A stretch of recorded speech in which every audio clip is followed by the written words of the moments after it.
We began tonight's service with the song, the words of the song, with the song Min HaMeitzar, the words of that song, Min HaMeitzar Karati Yah, from the narrow place. I called out Yah, I called you God. Anani b'merchav Yah, you answered me with also expansiveness. That phrase is really, maybe of all the phrases in Psalms and Tehillim, that is the one that is most often cited as the Exodus phrase. Right? Min HaMeitzar, from the narrow place, the word Mitzrayim, from the narrow straits. Egypt is Mitzrayim, the narrow place. And from that place, the slaves who were slaves for 430 years called Yah and said, God, where are you? Anani b'merchav Yah, and you responded to them. And then Rabbi Deborah Sachs-Mintz, who composed that beautiful song, added another phrase, Adonai li lo ira, God is with me, what do I have to be afraid of? Ma yaseh li adam, what can humans, what can men, people do to us? It's a profound statement of courage, if not a bit of inaccuracy. We know all too well from October 7th what human beings can do to us. We know well what it is to call from the narrow place and not be answered with expansiveness. If you had asked me when I began my rabbinic career some 25 years ago, what was the number one value that I held as a rabbi, as a human being, in the world of ideas, in the world of thought, in the world of philosophical underpinnings? What did I value the most? I probably would have said some version of multi-perspectival living. But by that I meant that having once been an ultra-Orthodox Jew, once having believed certain things about Judaism, believing certain things about the world, if you had asked me, I would have said that I know all too well the dangers of certainty, the hubris and the arrogance of my way or the highway.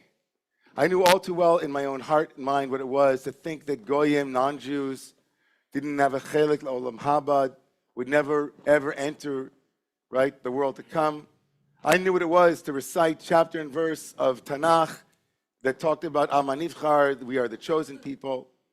I knew what it was as an ultra-Orthodox adherent to be so convinced of my worldview that I could imagine a world where it didn't matter, non-Jewish souls didn't matter. What about the billions of Buddhists and Christians and Muslims? What do you do with all of that? Well, I don't care.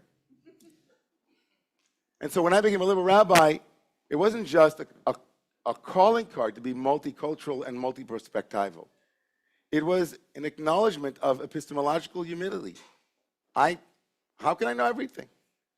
There are multiple perspectives. I know that there's another story. And it terrified me, of course, to imagine the reification of my own side. If only I'd been born where you were sitting, I would believe what you're believing. And the silliness of perspectival madness, holding on, right, till the knuckles are white to what I thought was true, was a surefire way to being a fanatic. And the worst thing you can call a liberal human is a fanatic. There's no greater sin. Not eating pork on Yom Kippur, not eating shellfish at shul, calling somebody a fanatic, a liberal who can't take the position of the other. And of course, that is, the most important value, what the other sees. In liberal synagogues that I was trained in and that I then started, the center was the dangerous place to be because the margins are what we focused on. Whoever was on the margin, how might they feel not being centered?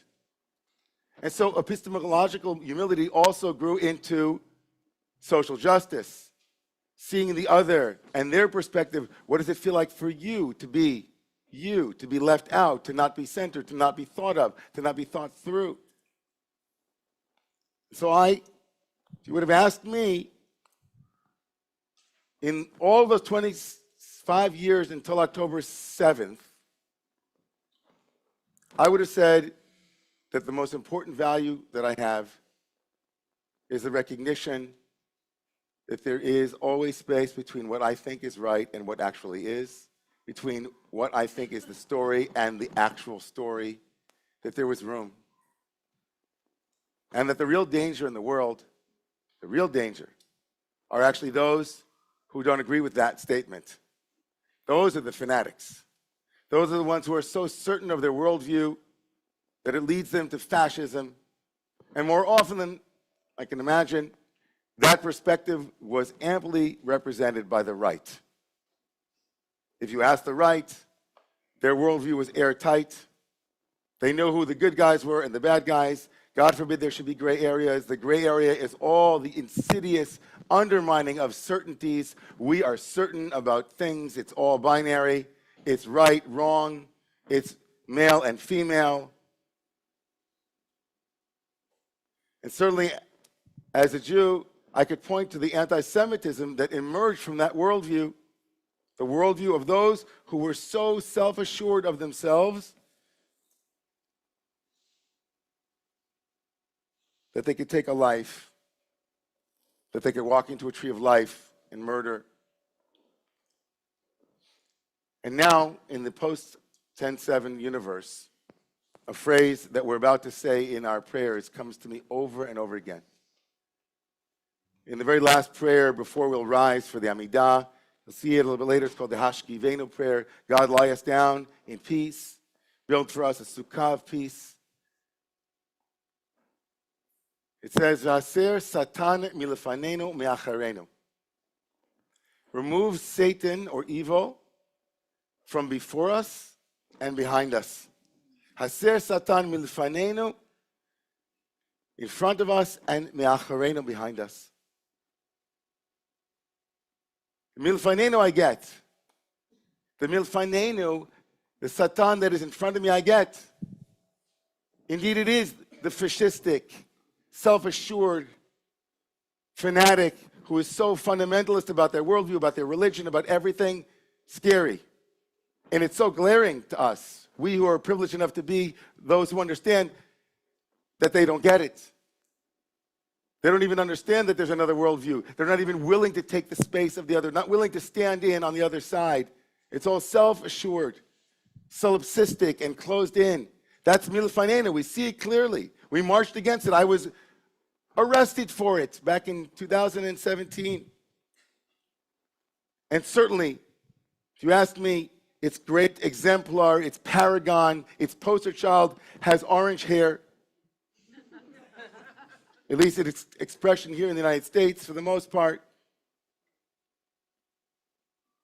But if you asked me before October 7th about Satan me'acharenu, the devil that's behind us, the one we don't see, the one who creeps up slowly, the one who darts away when we turn to face, the one who in some ways is more glaringly and dangerously and invidiously and insidiously dangerous, I would have said, alarmist. I wouldn't have said this, but people like me would have said, alarmist. You're making it, it's not that dangerous. The ones who are multicultural and multi-perspectival, the ones who take the position of the other, always those, that is a clarion call of liberalism. That is a clarion call of evolution.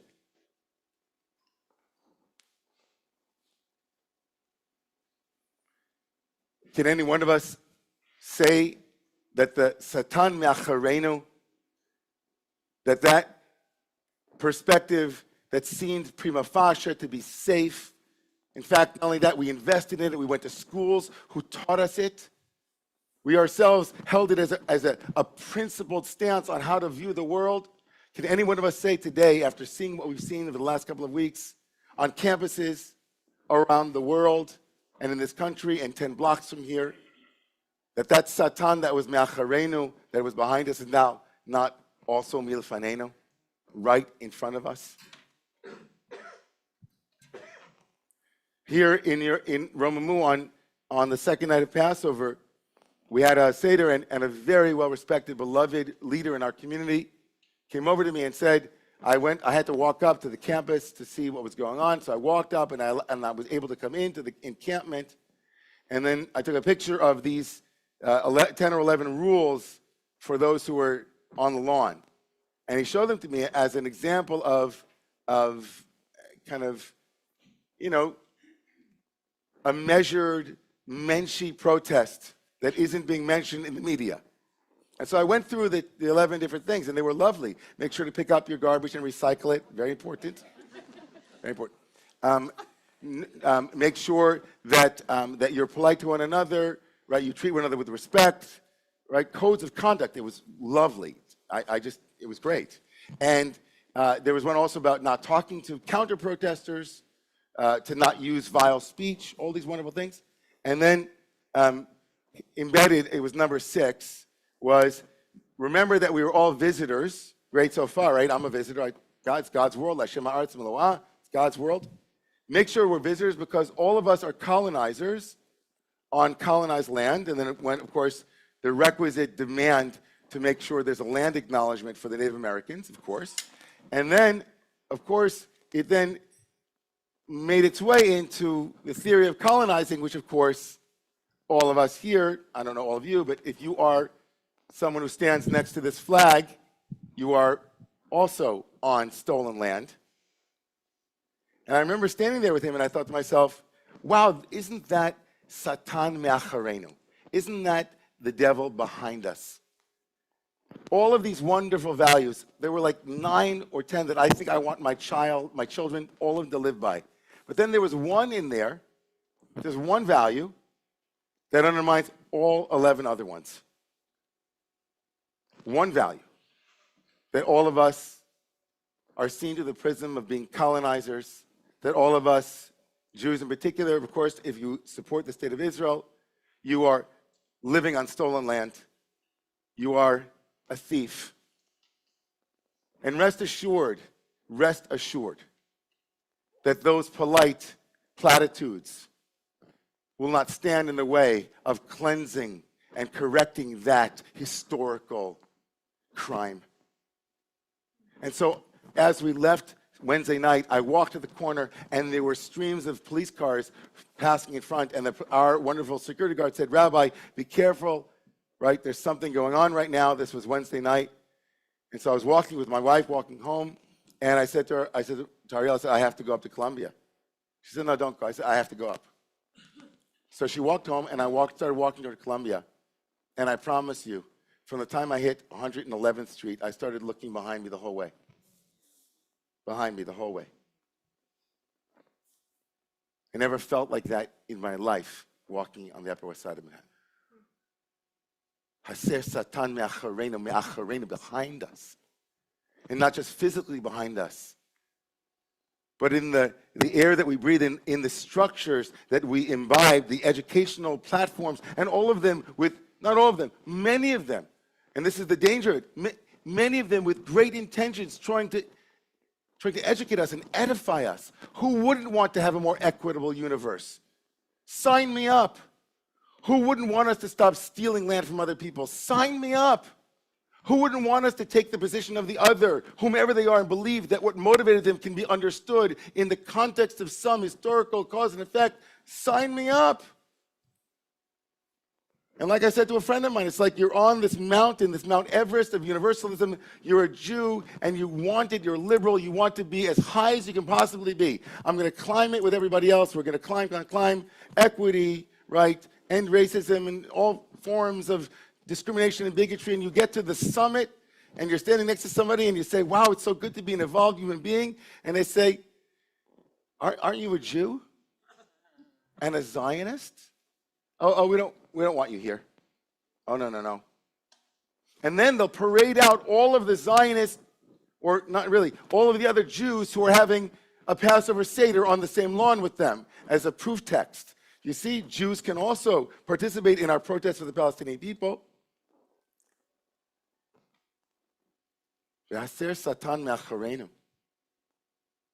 I stood there on the corner of 116th Street as our group of 100 non-Columbia students with 3 Palestinian flags, all of them faces covered in keffiyehs, shouted violent, vile things at the police and at me as a Jew as I was standing there.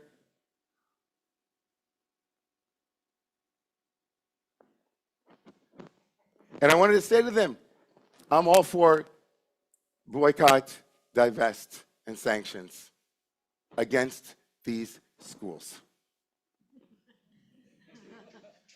I wanted to say to them, the ones who should be divesting are those whose names are on buildings that are being taken over. I protested for Palestinian self-determination. And when the time comes again and sanity reigns again, it is very possible that I will be protesting again for Palestinian sovereignty and self-determination. But what was unleashed on October 7th was that we saw for the first time the slow creep of systems that had partial truths, but ultimately, just like the systems on the right, could lead right back inexorably to hating Jews. There were 500,000 homeless people in the United States last year. Not one protest around the country on homelessness. If you read the statistics about rape and sexual violence in the United States, 400,000 cases last year. Not one campus protest. We could make a list of all of the countries whose human rights violations far exceed the small, democratic, Western Jewish states. But there were no protests around those governments last year. And all we Jews want to do is say, can we just, what's happening? What's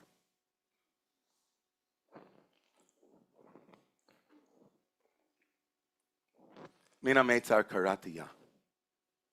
We called out to God from a narrow place. We said, God, expand for us. This moment is a moment of absolute clarity for us as Jews, and it should be. We know with absolute certainty that we are flawed, that we make mistakes, that there is no government in the world that is perfect. We know that as human beings, we will make errors of judgment and errors manifold. But what we are witnessing now in the United States and around the world is a cauldron of Jew hatred that must be named for what it is and be fought. Now is not the time for us to choose multi-perspectival living. Now is not the time for us to get inside the heads of the students who are brainwashed by these absurd theories of Jewish guilt and Jewish blame. Now is the time for us to stand strong, name it for what it is, not back down, and to use whatever it is that we have in our power to change the narrative going forward. This is a moment like no other moment in our lifetime. So here we are.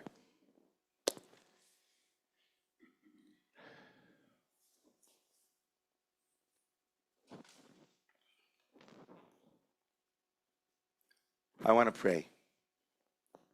I want to pray for the ability to see and name that which is behind us. God, give us the strength. V'aser Satan milefanenu, great. Nothing in front of us, we see it clearly, but more importantly, help us to see that which we can't see. And now, having seen it, help us not to forget how vital that is. I pray for that, and I pray that a year from now, if we're sitting in the same place wherever we are, that Pesach will be completely different. The world will have less Jew hatred. And that we as a people can actually celebrate together a danger that once was, not a danger that is continuing going forward. May God give us that strength. Amen.